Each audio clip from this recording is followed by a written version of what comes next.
Secretly, I reactivated my parents' police badge numbers. But my brother and my boyfriend, who swore they'd take care of me forever, still didn't know. They were still waiting for me to apologize to the financially struggling student they sponsored.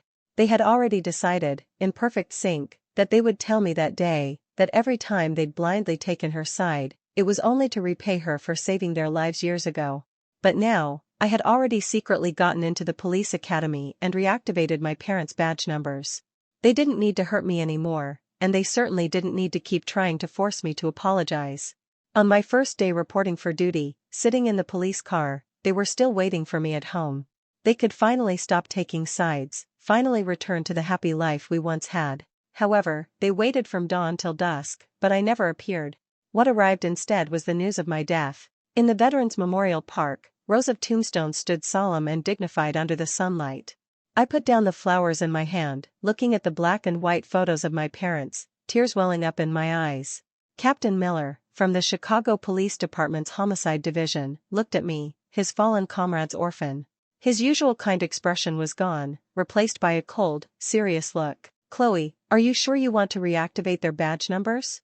Your parents were heroes who sacrificed themselves for the country. They died without regrets. But as parents, they definitely wouldn't want you to follow the same path. Besides, if your brother and boyfriend found out, they would never agree. Captain Miller, I understand better than anyone the principle of country before family. You know I've always looked up to my parents as role models, determined to contribute to the country and society. You even helped me review my police academy application. You should understand me best," I said, my tone firm, my face etched with unwavering determination.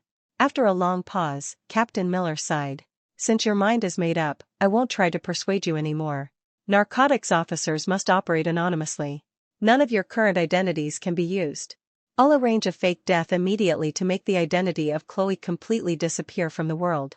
Prepare yourself and wait for my notification." Having achieved my goal, a heavy weight lifted from my heart. I bowed deeply to this respected elder and slowly walked away. When I got home, the usually quiet living room was filled with an unusually heavy atmosphere. My brother, Ethan, and my boyfriend, Ryan, sat on the sofa, their faces dark and grim. Beside them, Sophia, her short hair looking like a messy bird's nest, was sobbing and complaining. "Mr. Ethan, Mr. Ryan, please don't blame Miss Chloe. I know she didn't mean to cut my hair like this. It's all my fault for making her angry, so she took all her anger out on me." Seeing her look so wronged yet accommodating, the gloom in Ryan's eyes deepened, his voice filled with anger. "You don't need to make excuses for her. Ethan and I know her spoiled princess temper best. It's my fault for spoiling her too much. Don't worry, we'll definitely get justice for you today," Ethan added, then shot a cold glare at me, his tone severe. "Chloe, look what you've done. Apologize to Sophia right now." Seeing the fleeting look of triumph on Sophia's face, I remained silent, my face impassive. I hadn't even seen Sophia these past few days, so how could I have suddenly cut her hair? It was obviously another one of her self-staged frame-ups. But I didn't explain, because I knew that no matter how clumsy the setup, as long as Sophia said it, my brother and my boyfriend would believe her. Sure enough, seeing my indifferent expression, Ethan's anger flared even higher. "I see you've really become lawless. Ryan, hold her down." I looked at them in disbelief. Before I could say anything, Ryan had already grabbed me, pinning my arms so I couldn't move. Ethan picked up the scissors and, without mercy, snipped off my waist-length hair with one cut. Watching strands of black hair float to the ground, I felt a sharp pain pierce my heart. I remembered how Ethan used to clumsily try to tie my hair in a ponytail when I was little, always taking forever. And Ryan loved buying me all sorts of cute hair clips and putting them on for me himself. After my parents died in the line of duty, only Ethan and I were left in the family. My brother, Ethan, started from scratch and raised me, loving me with everything he had. When I was 15, he introduced me to his best friend, Ryan. Ryan fell for me at first sight, waited patiently until I turned 18, and then eagerly confessed his feelings, becoming my official boyfriend. From then on, I had two men who unconditionally doted on me. They indulged my every whim, except for one thing. They were terrified I'd follow in my parents' footsteps and forbade me from applying to the police academy. But I still secretly filled out the police academy application behind their backs, hiding it for 4 years of study, dreaming of the day I could reactivate my parents' badge numbers. Now I had graduated, but I still hadn't figured out how to tell them about starting the job. Until Sophia appeared. Then I realized there was no longer any need to say goodbye to them. Sophia was a scholarship student sponsored by Ethan's company. The company sponsored hundreds of students every year, but Sophia was the only one who came to thank them in person. Not only that, she managed to get a job at Ethan's company and grew increasingly close to both Ethan and Ryan. From the first moment I saw Sophia, I disliked her. I felt she was very calculating, and her later actions only confirmed my suspicions. She not only loved playing the victim and acting weak, framing me countless times for hurting her, but she even stole my credit during that major earthquake a year ago. Ethan and Ryan both believed it was Sophia who risked her life to save them, which is why they started taking such good care of her. But it was me who had crawled through the rubble to save them, my legs scraped raw and bloody by the debris, my fingers crushed and fractured by rocks. I had passed out from exhaustion right after rescuing them, allowing Sophia to take the credit.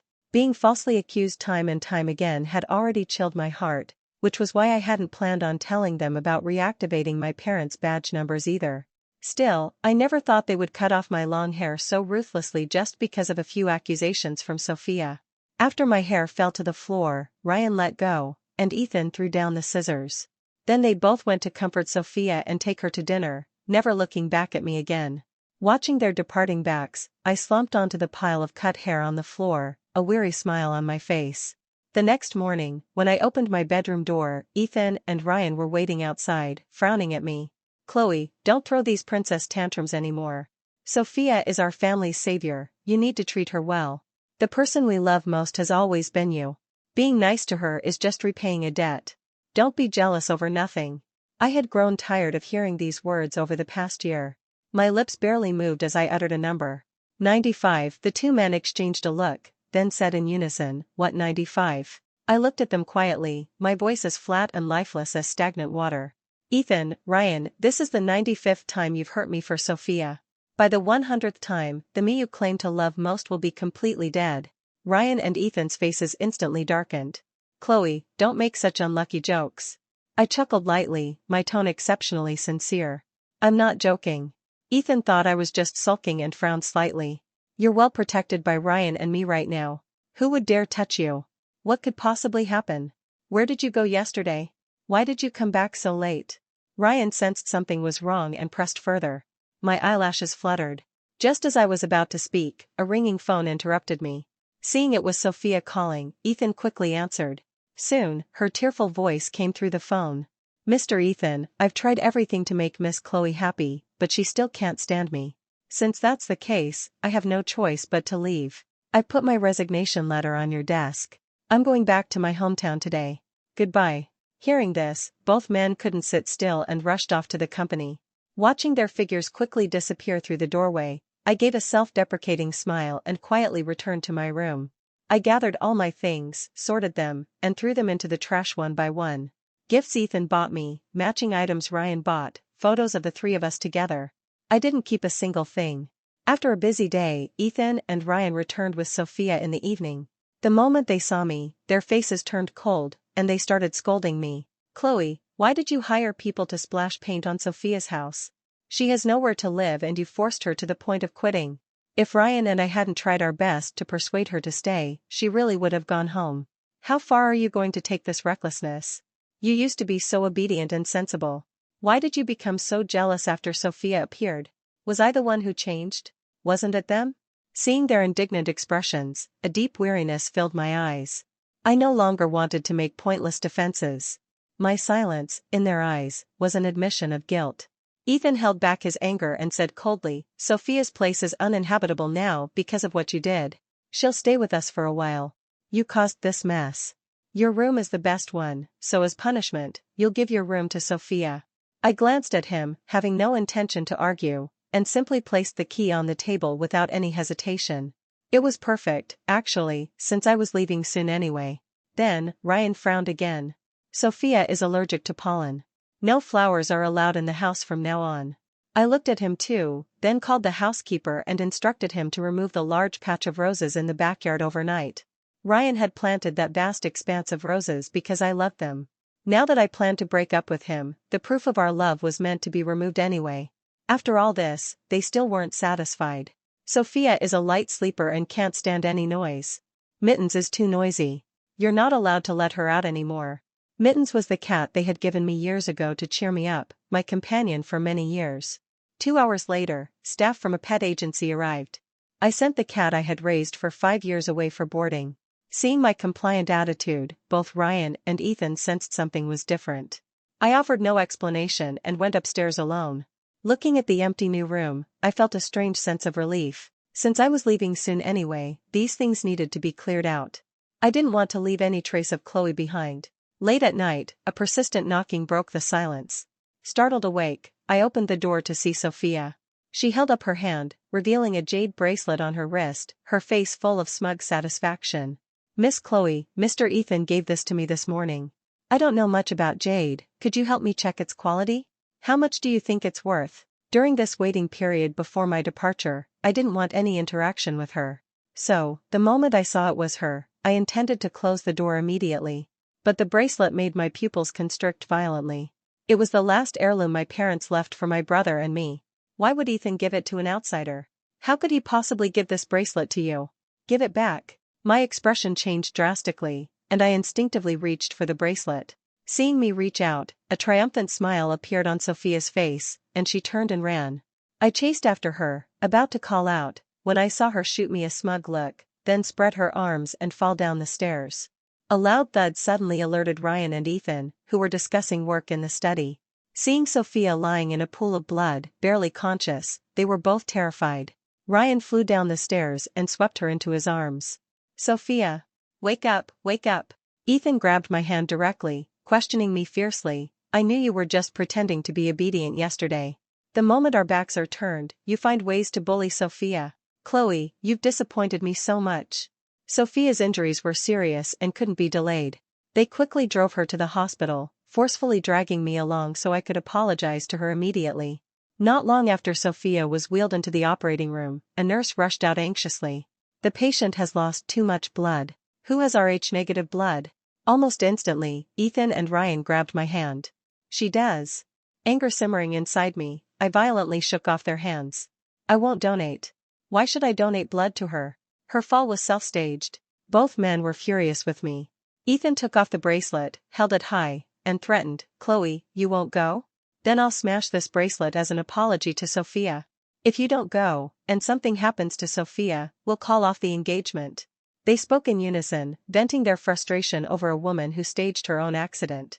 I felt like I'd been struck by lightning. My chest felt tight with suppressed anger, the pain almost making me explode. I stared fixedly at Ethan, choking back tears. So you really did give her mom and dad's heirloom? Then, I turned to Ryan, my eyes frighteningly red. So, in your heart, our years together mean less than Sophia? My words stunned both men. Before they could respond, I snatched the bracelet from Ethan's hand and said, word by word, remember this. This is the 96th time.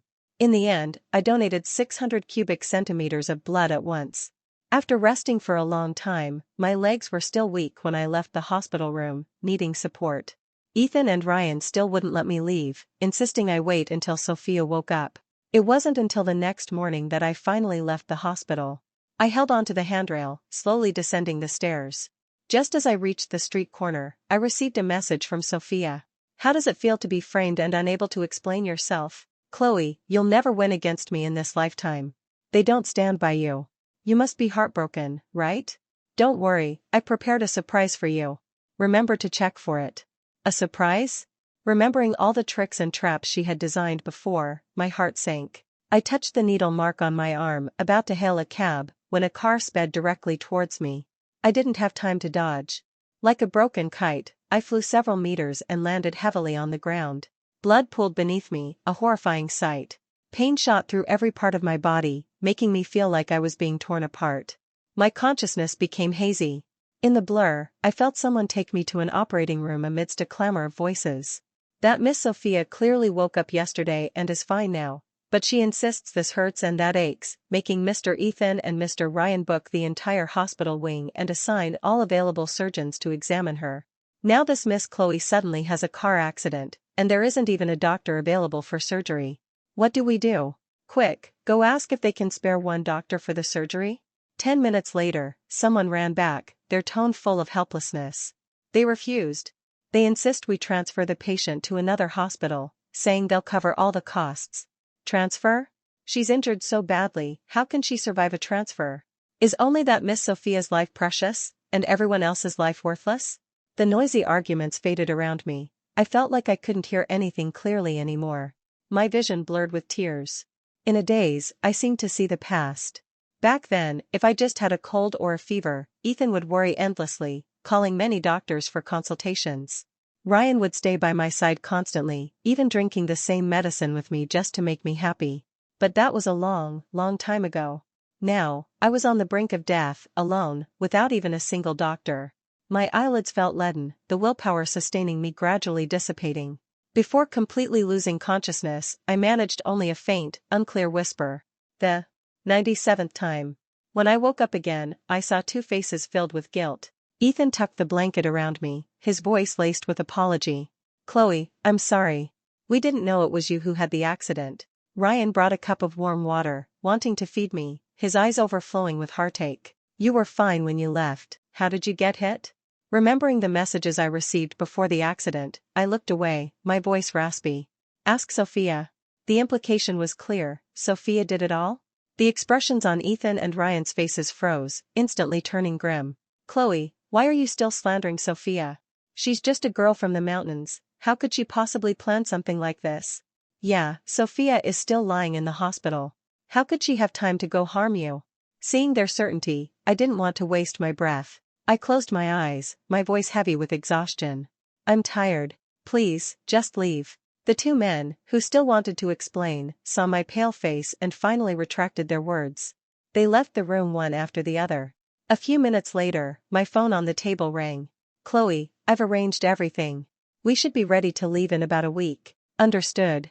I'll follow orders and be ready to leave anytime." Before I could finish, the door was pushed open. Ethan and Ryan walked in, frowning, looking at me suspiciously. "Leave? Where are you going?" I calmly hung up the phone. "I was asking about discharge." "Why are you back?" Ryan picked up the car keys he had left behind, wanting to ask more, but was interrupted by a nurse rushing in. "Mr. Ethan, Mr. Ryan, Miss Sophia just threw up." Watching them hurry away, I smiled silently to myself. For the next few days, the two men rarely appeared. Even when they occasionally came by, they wouldn't sit for long before finding an excuse to leave. I knew they were constantly taking care of Sophia. After all, I received various photos and videos from her every day. Ethan would personally cook chicken soup for her, Ryan would blow on each spoonful to cool it before feeding her. The jewelry bought to appease her filled more than half the hospital room. I watched silently, never replying once. I checked out of the hospital alone, without telling anyone. As I reached my front door, still entering the code, a van suddenly stopped behind me. 4 or 5 masked men pulled me into the vehicle. I struggled desperately, almost breaking free, when a cloth soaked in ether chloroformed me. I don't know how long passed. When I opened my eyes again, I saw Sophia. She tapped on her phone screen for a while before looking over with a smug expression. "Good, you're awake. I just sent messages to both Mr. Ryan and Mr. Ethan, saying you and I were kidnapped together. Miss Chloe, guess who they care about more?" Hearing this, I stopped struggling. I stared at Sophia, wanting to ask her why she kept repeating these boring games. But my mouth was gagged, and I couldn't make any sound other than muffled whimpers. My body hadn't fully recovered, making it impossible to break free from the ropes. A few minutes later, the kidnappers in the back seat tied Sophia up just like me. When the van door opened, I saw the rushing river below and several sports cars speeding towards us in the distance. After Ethan and Ryan got out of their cars, Sophia immediately put on a tearful expression, crying pitifully. The kidnapper timely held knives to both our necks. "Did you bring the money?" Ryan had someone throw over a dozen suitcases onto the ground, his face dark. "The 30 million you asked for, not a penny less." "Let them go." The kidnappers exchanged glances and snorted coldly. "The price we quoted was for one person. 30 million only saves one. Choose." In the biting wind, I saw the faces of the two men across from me turn incredibly ugly. Ethan was furious but didn't dare provoke them, forcing himself to negotiate calmly. "Wait another half hour, the remaining 30 million will be here soon." "Can't wait. Who knows if you'll call the cops?" "Choose one now, we'll throw the other into the river to feed the fish." Sophia cried even more heart-wrenchingly, struggling constantly. The kidnapper removed her gag. "Mr. Ryan, Mr. Ethan, save me. I can't swim, I don't want to die. Provoked into a rage, Ryan and Ethan kept negotiating, raising the offer to 100 million. Watching this tearful drama unfold, I remained strangely calm throughout. The kidnappers still refused, even starting a countdown. Both men looked conflicted, their eyes darting between the bound Sophia and me. 10, 9, 8, 7, 6. As the count reached 5, both of us were pushed halfway over the edge of the bridge. Sophia screamed. Ethan finally couldn't hold back anymore and shouted, "Save Sophia first. She saved us, we have to repay the favor first. Chloe, trust your brother, I will definitely save you." Ryan also stated his position with a determined look, "Sophia can't swim. Chloe, don't worry, we'll come for you right away, immediately." Seeing them unable to even look me in the eye out of guilt, the calmness on my face finally shattered. I had anticipated this outcome the moment they started hesitating. But hearing them say it aloud now, I felt the last shred of hope within me severed. I couldn't help but laugh, my eyes filled with indescribable sorrow. Once the choice was made, Sophia was pushed onto the ground, while I was pushed off the high bridge. I watched the two men run towards Sophia and closed my eyes in despair. The cold wind cut like knives against my skin. Though there was no blood, I felt like I was being slowly dismembered. Dense pain invaded every corner of my body, making life unbearable. In that instant, many images flashed through my mind. My brother, holding me and sobbing at our parents' grave after their deaths, swearing he would always protect me. My boyfriend, on the day he confessed, holding a large bouquet of roses and a love letter, saying he would take care of me for the rest of my life. The three of us, just last New Year's Eve, raising our glasses together, saying we would walk through many more years hand in hand. And just like that, we parted ways. The icy river water pulled me downward. My consciousness grew increasingly dim. My strength slowly drained away. Smelling the familiar scent of disinfectant, I knew I was back in the hospital again. My whole body felt like it had fallen apart. Forcing my eyelids open, I met two pairs of eyes filled with concern. "Chloe, it's all brother's fault. I shouldn't have let you leave the hospital alone. If you want to blame someone, blame me. Sophia was an innocent victim. Chloe, please forgive me. When you fell into the water, we jumped in immediately after. Sophia can't swim and she saved us before, we couldn't risk it, so we had to let you suffer.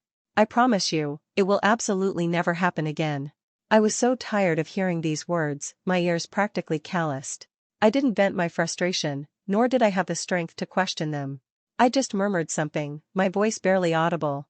The 98th time.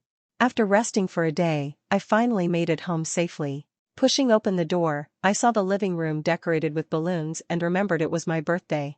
Ryan presented a cake, and Ethan took off his apron after cooking a table full of dishes, celebrating like they always did. But there wasn't a trace of happiness on my face. I just sat mechanically at the table, listened to the birthday song, and blew out the candles. Just as I was about to make a wish, the front door burst open with a bang. Sophia, drenched from head to toe, stood there, her eyes red as she looked at the scene inside, speaking pitifully. "Mr. Ethan, Mr. Ryan, so you were celebrating Miss Chloe's birthday. I wanted to tell you something important, but since you're busy, I won't disturb you." With that, she ran out crying. As her voice faded, both men stood up without hesitation. My heart felt like dead ashes. I didn't try to stop them, just calmly closed my eyes and continued making my wish. May Ethan and Ryan have no disasters, no difficulties, and no joy without me from now on. In the evening, I saw Sophia's social media post. A picture taken in the hospital, with the two golden boys flanking her protectively. The caption read, "Just one word from me, and you drop everything to be by my side." I calmly turned off my phone and turned to go upstairs. The next second, the front door opened. Ethan and Ryan entered, both looking grim and haggard, as if something terrible had happened. Remembering Sophia's hospital post, a bad feeling suddenly crept into my heart. Sure enough, the next second, Ethan walked towards me. "Chloe, Sophia, she has cancer." Cancer? Hearing this word, I wasn't shocked.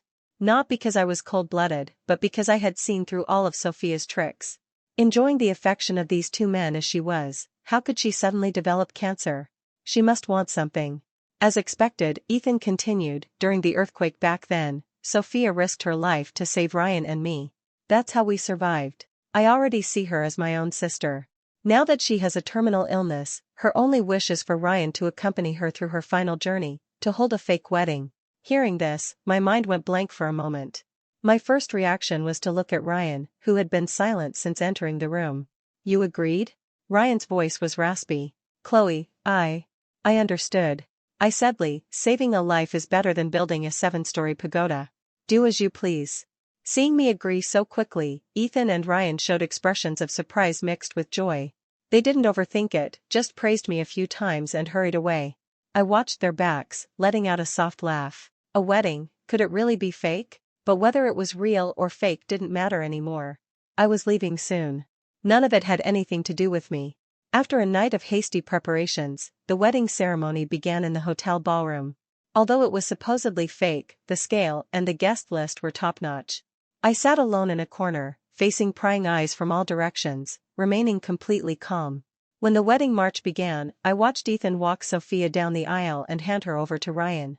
Amidst the blessings and applause of the entire audience, the officiant proceeded smoothly through the ceremony. After exchanging rings, the crowd started chanting for a kiss. This wasn't part of the plan, and Ryan hadn't intended to kiss her. Hearing the commotion, he frowned slightly and instinctively glanced at me in the audience. Perhaps sensing his reluctance, Sophia looked teary-eyed and asked softly, "Brother Ryan, if you don't want to kiss me, it's okay. Anyway, I'm already dying. You agreeing to hold this fake wedding for me, letting me marry you once, I'm already very satisfied."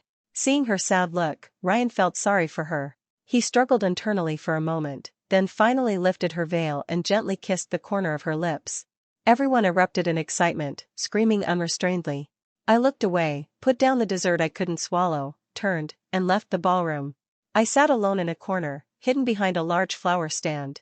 I don't know how long passed before I was woken by a burst of unrestrained laughter. Yeah, I just forged a cancer diagnosis, bribed a few doctors, and they believed it. The voice grew clearer. I opened my eyes just in time to see Sophia walking over, our eyes meeting. In an instant, Sophia quickly hung up the phone, a flash of panic crossing her face, quickly replaced by a feigned nonchalance. What are you doing here? Did you just hear something? I glanced at her, my face cold, speaking concisely.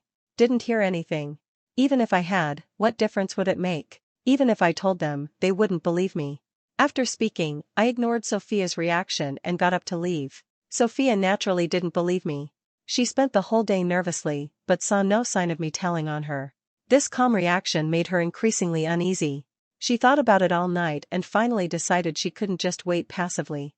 The next day, while the house was relatively empty, she poured several bottles of beer in the hallway and started a fire. Thick smoke began to rise. When the fire was at its fiercest, Sophia called Ryan, crying. "Ryan, where are you? My bedroom is on fire, I can't get out. Quick, come save me." The smoke also woke me up. I called 911, then went to the bathroom, wet a towel, covered my nose and mouth, and ran downstairs. As I came down the stairs, I bumped right into Ethan and Ryan rushing in. Distraught, they didn't see me through the thick smoke and ran frantically upstairs. The fire raged, with burning wooden beams falling occasionally, but they didn't retreat, rushing together towards the master bedroom at the end of the hall. A few minutes later, I watched them emerge, shielding Sophia, my fingers unconsciously clenching into fists. My bedroom was right next to the stairs, but from beginning to end, neither of them even glanced that way. It seemed they had completely forgotten I was even in the house. The fire department arrived quickly and extinguished the fire, also determining the cause. Hearing the words arson, Sophia, who was crying hysterically in Ryan's arms, lifted her red eyes and looked at me despairingly. "Miss Chloe, I know you were unhappy about me marrying Ryan, but I just wanted to fulfill my last wish. If you didn't want the wedding, we could have cancelled it. Why did you have to lock me in my room and try to burn me to death?" Instantly, all shocked and confused gazes fell upon me. My heart sank. I lifted my head, about to explain, when Ethan slapped me hard across the face. "I originally thought you were just jealous, but I never expected you'd stoop to doing something so heinous. Chloe, have you forgotten the police uniforms your parents wore? They taught us to be upright people. How can you face them?" The sharp slap left my cheek burning red. All the words I was about to say froze on my lips. In 23 years, this was the first time Ethan had ever hit me. For an outsider, without asking any questions. I stared blankly at the person before me, emotions churning inside, my lips trembling uncontrollably. Ryan helped Sophia up, his gaze towards me filled with disappointment. This wedding was entirely my idea from start to finish. Sophia was worried about your feelings the whole time, repeatedly suggesting we should just forget it. I only proceeded after getting your consent. Why did you act one way to our faces and another behind our backs? Even if you were angry and wanted to settle scores, you should have taken it out on me, not on a terminally ill patient. Facing the furious Ethan and Ryan, I felt like I couldn't breathe.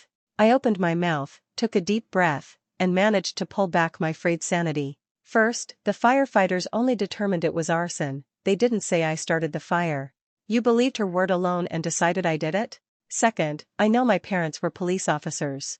I, Chloe, stand tall and have a clear conscience towards everyone. I would never do anything harmful or wicked. Third, I don't care if the wedding is real or fake. As for the terminal illness. Seeing me explain calmly, word by word, Ethan and Ryan, who had been blinded by anger, slowly calmed down. Hearing the words terminal illness, Sophia panicked, terrified they would find out the truth. Her body swayed, and she fainted. This sudden turn of events threw both men into chaos. They couldn't be bothered to listen to my explanation anymore, picked her up, and rushed to the hospital. Before leaving, Ethan called the housekeeper, his voice colder than winter frost. Lock Miss Chloe in the South Bay villa. Until she apologizes to Sophia, no one is to let her out without my permission. Watching them leave, I looked away and said only one sentence. The 99th time. During the 5 days I was locked in the villa, I didn't leave my room once. Apart from the 3 meals delivered punctually to my door, no one came to see me. The days passed one by one, and soon it was the date Captain Miller and I had agreed upon. In the morning, just as I was contemplating how to violently escape and return to duty, I suddenly heard a commotion downstairs. It was Ethan and Ryan, bringing Sophia back. Soon, the door, locked for days, was opened. The 2 men, still stone-faced, walked in. Seeing the fading slap mark on my cheek, their tones finally softened. Sophia has forgiven you and promised not to pursue the matter. Don't do this kind of thing again. Ryan and I can tolerate your pride and willfulness, but we cannot tolerate you doing things that harm others. I said nothing and turned to go downstairs. Sophia was waiting in the living room. Seeing me, she spoke pitifully. Miss Chloe, I was wrong about what happened before. I apologize to you. Hearing this, both Ryan and Ethan frowned. She should be apologizing to you, Sophia. You don't need to be so humble. I ignored them, changed my shoes, and prepared to leave. Ethan suddenly had a bad feeling and quickly grabbed my arm. Where are you going? I looked back at him, a sarcastic smile playing on my lips. It's Mom and Dad's death anniversary today.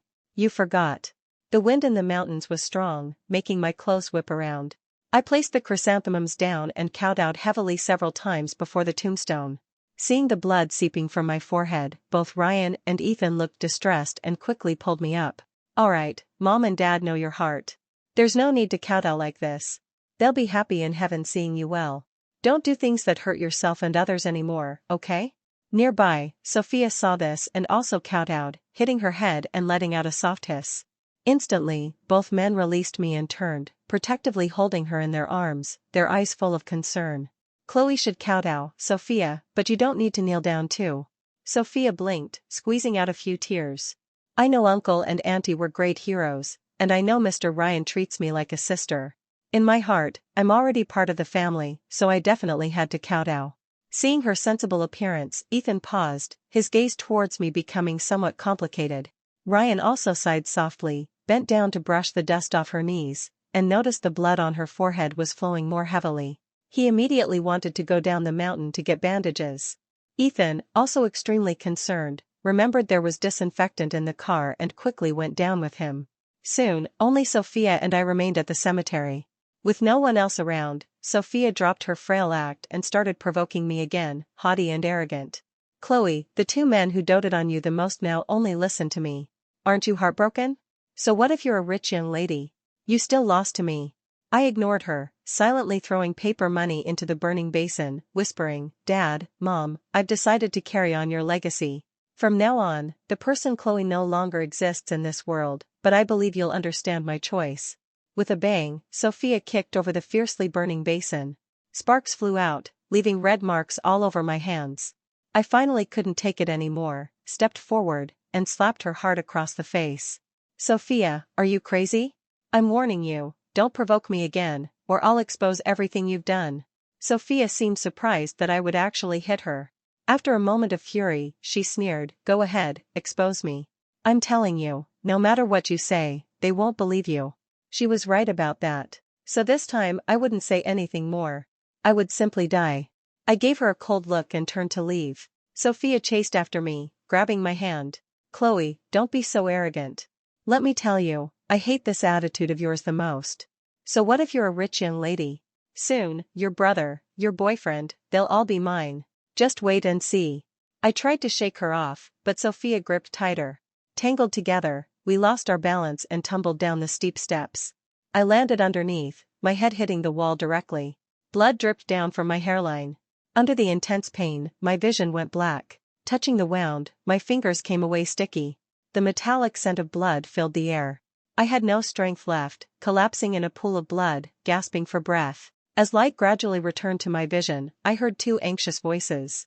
"Sophia, how did you fall down the stairs and get hurt? You're bleeding so much. Does it hurt a lot?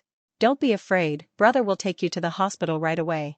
Sophia whimpered, crying constantly, large tears rolling down her face. "After you left, Miss Chloe blamed me for holding the wedding with Mr. Ryan. She said she wanted to teach me a lesson and pushed me down." Hearing this, Ryan and Ethan's faces turned dark enough to drip water.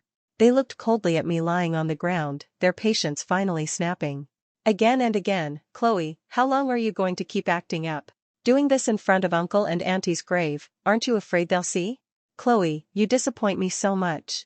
I'm warning you one last time, if you hurt Sophia recklessly again, I, Ethan, will disown you as my sister."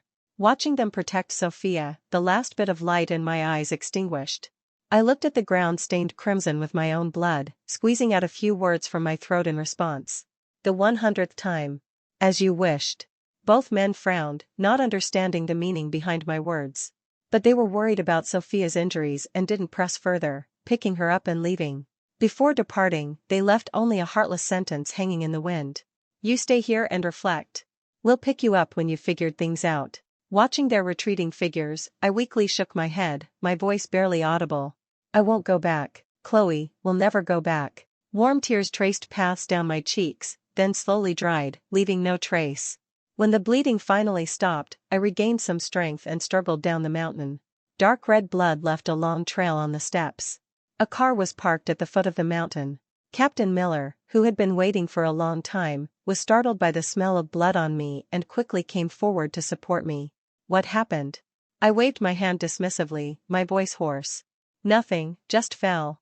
Today is the day for my fake death, right?"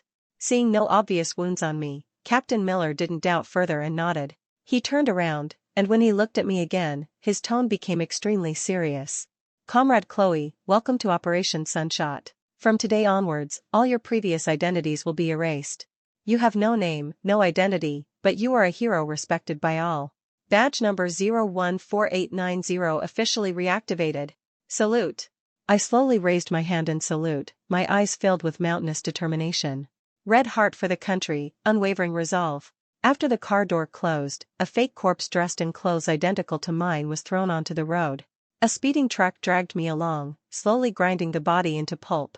Not a single piece of intact skin could be found. After giving Sophia a preliminary check and confirming she wasn't injured, Ryan and Ethan both breathed a sigh of relief. The doctor beside them looked at the medical report, puzzled. "If there's no wound, why is there so much blood?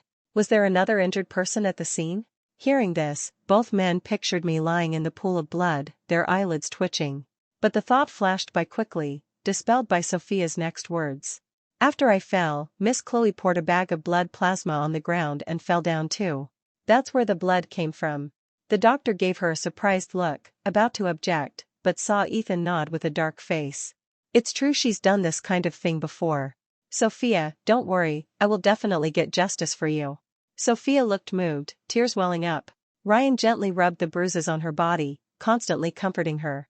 After she rested, the two men left the room and were stopped by the waiting doctor. "Gentlemen, I've checked. The blood on this patient is not plasma, it's human blood. I suggest you bring the other injured person for a checkup as soon as possible to avoid any lasting consequences." So much blood, not plasma, not Sophia's, could it really have been mine? Both men's hearts sank. They were about to turn back and ask Sophia what really happened when they heard the supposedly sleeping woman let out a tinkling laugh, her tone full of malicious glee. You have no idea how pathetic Chloe looked, being played like a dog by me. A few days ago, I set that fire, she got slapped and locked up for days. Today she fell and cracked her head open, bleeding everywhere, and no one cared. Do you think she might die at the cemetery? With a bang, the door was kicked open. Sophia jumped, startled, her phone falling to the floor. She looked at the two men who had returned, her mind blank. Brother Ethan, Brother Ryan, why are you back? Both men's faces were dark enough to drip water as they strode towards her. Ethan grabbed her collar, pulling her up, demanding fiercely, you set the fire? The blood was Chloe's? Why did you lie? Ryan's eyes gathered storm clouds, devoid of their former tenderness. We treated you well. Why did you twist the truth and frame Chloe? Under the immense pressure, Sophia panicked but still pretended ignorance. What are you talking about? How could I do such a thing? Once suspicion takes root, it grows like weeds. Remembering everything that had happened during this period, the two men exchanged glances, both seeing doubt in each other's eyes. Looking at the pitiful face before them again, Ryan felt no more pity. He called a nurse and scheduled a full-body checkup, starting with oncology. Sophia's face instantly turned deathly pale. She shook her head frantically, her tone full of resistance. Brother Ryan, I'm fine, I don't need a checkup. If you're worried about me, can we go to Harmony Hospital for the checkup? Her flustered state immediately clued Ethan in. He stared hard at her, almost grinding his teeth. Early-stage cancer, shouldn't it be the same wherever you get checked? Why do you insist on Harmony Hospital? Can't Chicago West Hospital detect it? Sophia's lips trembled uncontrollably, but she couldn't utter a word. Tears fell like broken pearls, but this time, no one wiped them away. She was forcibly taken into the examination room by the nurse. Half an hour later, the results were out. After thorough examination, we confirmed that Miss Sophia is in excellent health, with no signs of cancer. Although they had already suspected it, hearing the actual result still made it hard for Ryan and Ethan to breathe. They visibly deflated, slumping powerlessly onto the chairs, their eyes losing their former vibrant spirit. The cancer was fake. The blood was from me when I fell. The fire was set by Sophia herself. Then the kidnapping, the car accident, the splashed paint, the cut hair. Recalling everything that had happened over the past year, the two men felt only absurdity, their voices filled with bewilderment. If everything was staged by Sophia, did we wrongly accuse Chloe? If it was all frame-ups, then why didn't Chloe say anything? Ethan's words trailed off. Both men simultaneously remembered the scenes each time something happened, and fell silent. Before the earthquake, Sophia and I rarely interacted, our relationship was distant. But after Sophia supposedly saved them, they often took her to various events, and that's when we became more familiar. At first, our relationship was relatively harmonious, but ever since Sophia fancied a pair of earrings that I refused to give her, conflicts slowly arose. It escalated from competing for gala invitations to confrontations and fights, gradually turning into intense animosity. And Ryan and Ethan, believing what they saw, only sympathized with the weaker party, their attitude towards me growing colder and colder. Time after time, they stopped caring about the cause of the incidents, instinctively assuming it was just me throwing a princess tantrum again, bullying others with my status. But thinking back now, every time they arrived, they just happened to witness Sophia being scolded or hurt. Were there really so many coincidences in the world? Thinking of this, Ryan felt inexplicably panicked. He took out his phone, checked the time, and realized it was already 5 in the afternoon. 5 hours had passed since they left the cemetery. During that time, I hadn't made a single call or sent a single message. Was I seriously injured and unconscious? Or was I truly angry and didn't want to talk to them? Ethan also grew nervous and quickly tried to contact me.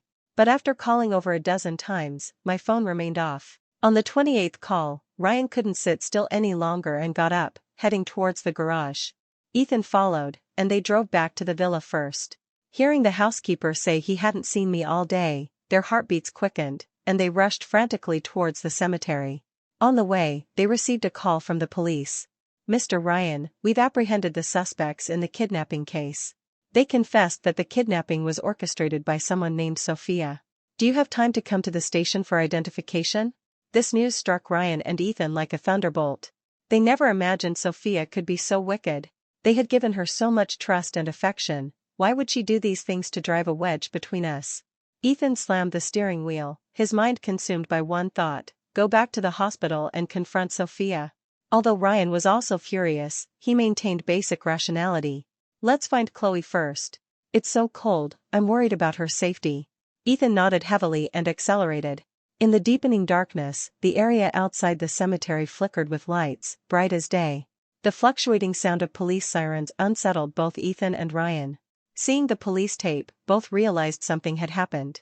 They parked the car and sprinted forward, wanting to see what was going on. Before they got close, they were stopped by a police officer. There's been a car accident ahead. Police are investigating. This road section is temporarily closed. Please turn back. Every word exploded like thunder in Ryan and Ethan's ears. Both men stood frozen, disbelief etched on their faces. Ethan's throat tightened, and he managed to speak with difficulty. We're looking for someone. My sister came here today to pay respects and hasn't returned.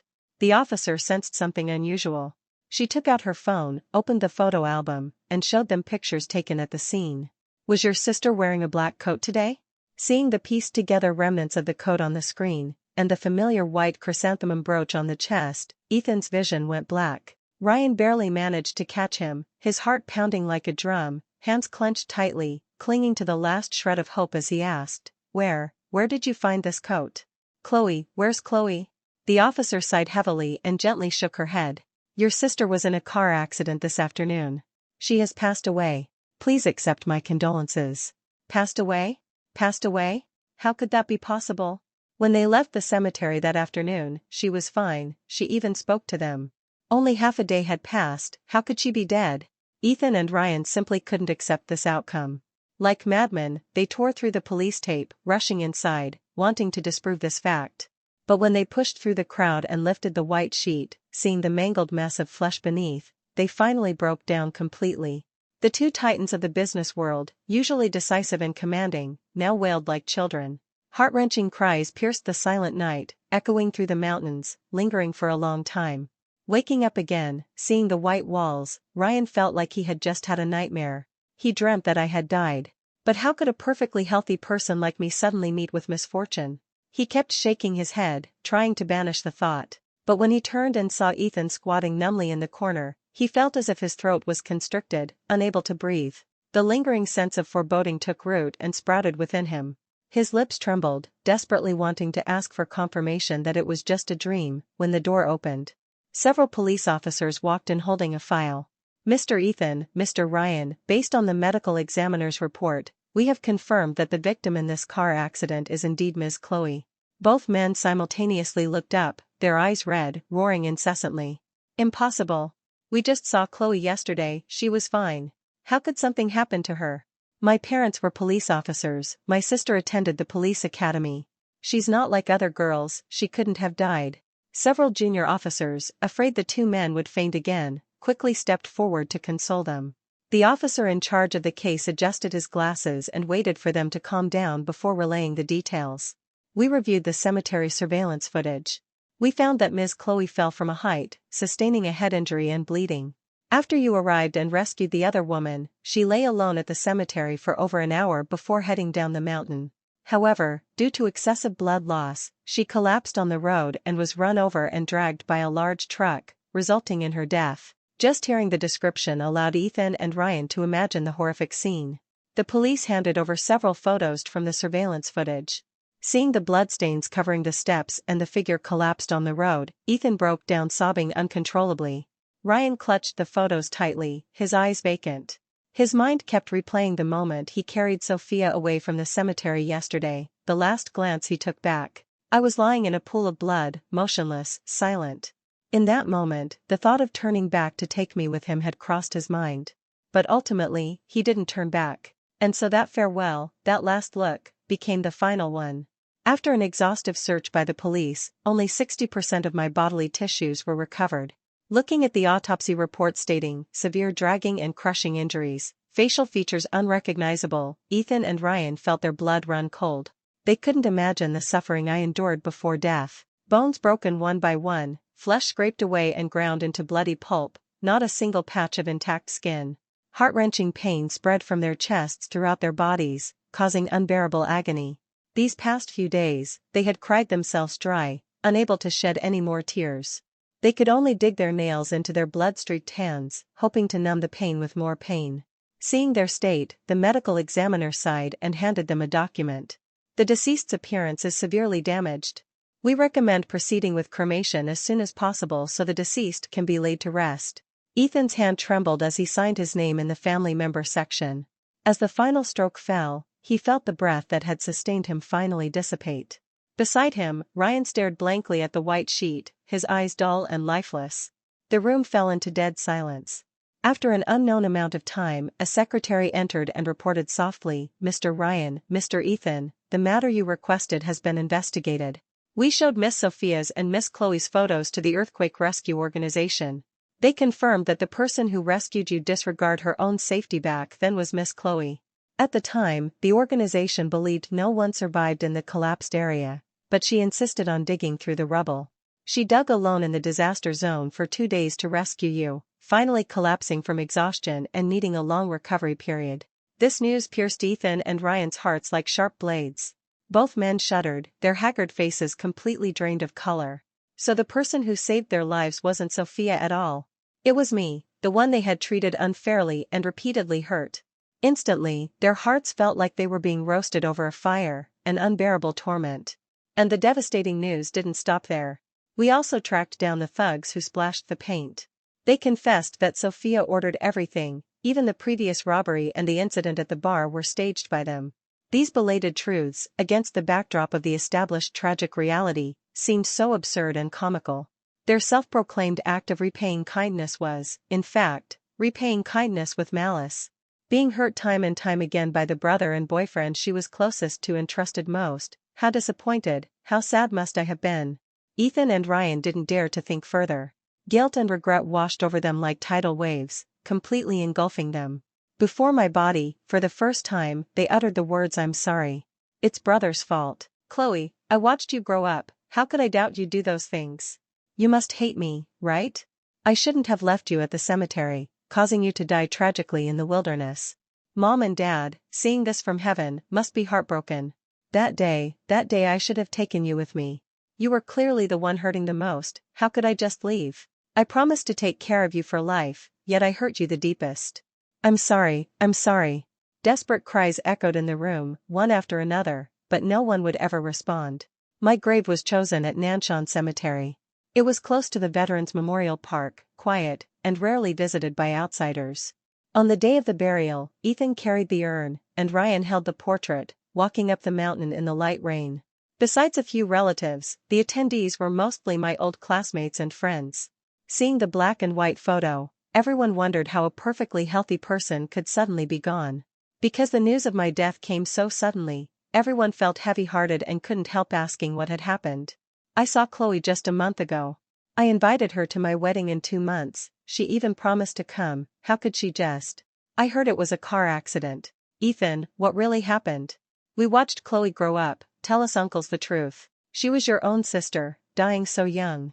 As her brother, why didn't you even prepare a memorial service? Facing everyone's questions and doubts, Ethan knelt on the ground, kowtowed heavily to the uncles, his voice thick with grief. It was me, I failed in my responsibility as a brother. I killed Chloe. If I hadn't lost my temper with her without distinguishing right from wrong, she wouldn't have gotten into trouble, wouldn't have collapsed on the road and encountered the accident. Ryan, also consumed by guilt, couldn't bear the pressure and knelt beside the tombstone. I'm also at fault. I let Chloe down. I shouldn't have believed Sophia's one-sided story. When she was in the most pain and sorrow, I stood aside. I don't deserve to be her boyfriend. Listening to their agonized confessions, everyone fell silent. The uncle sighed, looking at them with nothing but endless disappointment. Ethan, your parents passed away early. You raised Chloe single-handedly. She was always sensible, keeping everything bottled up, just afraid of worrying you. I thought you, as her brother, would understand her, but how could you be so foolish? Chloe was such a kind-hearted child. You hurt her so much for an outsider. Ryan, how did you become like this? Ryan and Ethan's faces slowly turned ashen. Fine rain sprinkled down. People paying respects came and went, and the sky gradually darkened. The 2 men still refused to leave, staring at the face frozen on the tombstone, both lost in a daze. This photo was taken on my 18th birthday, a coming-of-age picture they took for me themselves. Back then, Ethan's business was thriving, and the young couple's relationship was strong. The three of us had moved into a new villa, anticipating a future full of happiness within reach. They thought all the hardships were over, that the rest of their lives would be smooth sailing. But they never expected that just a few years later, everything would become like the moon reflected in water, flowers in a mirror. And the culprits who destroyed all the beauty were none other than themselves.